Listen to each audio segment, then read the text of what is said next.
Se existe algo que eu não consigo me conformar e que existe no Luiz Gama, André Rebouças, José do Patrocínio, dia 20 de novembro seja em homenagem a Zumbi dos Palmares. Fala galera, eu sou Gustavo Paticínio com as histórias dos negros que não te contaram e apenas com um fato eu vou provar que o Luiz Gama seria o dono desse título. O caso Neto ocorreu em 1869 quando o comendador Manuel Joaquim Ferreira Neto ele veio a falecer e deixou em seu testamento que era muito comum na época a libertação de todos os seus escravos, e no total eram 217. Isso era algo muito comum na época. Geralmente a pessoa falecia e deixava um testamento de liberdade.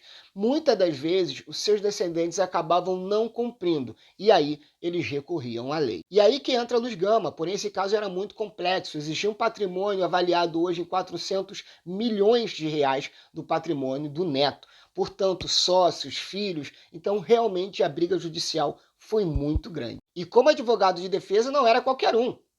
Era José Bonifácio contra Luiz Gama. Não podemos deixar Manuel Joaquim Ricardo como um santo, porque a escravidão era algo cruel, porém era legal. E ele cumpriu, pelo menos, o desejo de seu coração, de dar a liberdade para aqueles 217 escravos. Como Luiz Gama sabia que seria difícil ganhar de José Bonifácio usando apenas o testamento, ele utilizou a Lei Regente Feijó de 1831, ou seja, você não poderia colocar uma pessoa livre novamente numa questão de escravidão. Então, ao invés dele utilizar o testamento, ele utilizou a Lei Regente Feijó. Foi o que fez ele ganhar a causa. O fato mais interessante que existe na vida de Luiz Gama é que ele era contra insurreições, contra revoltas de negros, porque ele acreditava que a escravidão ela era imoral, porém era legal. Então ele atuava dentro da lei e era contra as revoltas, contra insurreições. Isso você pode até ver num filme dele, quando aparece um casal armado falando que queria protegê-lo e talvez criar algum tipo de revolta, e ele fala, eu atuo dentro da lei. E para você entender a dificuldade, essas pessoas ainda tiveram que cumprir mais um tempo de escravidão,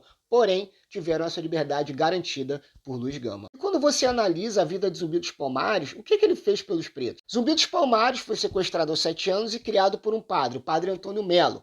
Lá ele fala latim, estuda português, acaba se tornando um coroinha e aos 15 anos vai para o Quilombo. Como ele tomou o poder? Não sei, porque não tinha grau de parentesco e os negros eram extremamente conservadores nesse sentido. Um quilombo centenário que entra em guerra de vez com Domingos Jorge Velho, Zumbi dos Palmares foge do quilombo, deixa milhares de pessoas morrendo, depois é capturado e morto. Qual é o conceito de liberdade que Zumbi traz para os negros, a não ser a questão revolucionária? Teríamos diversos outros personagens para trazer, como Benedito Meia-Légua, André Rebouças, José do Patrocínio, Quintino de Lacerda, mas escolheram o Zumbi dos Palmares. Mas dentre todos, para mim, Luiz Gama seria a maior representatividade do dia 20 de novembro. Gostou desse vídeo? Já sabe, curte, comenta, compartilha, segue a gente para mais. E as referências sobre a história do caso Neto estão nos portais de Santos. Até a próxima.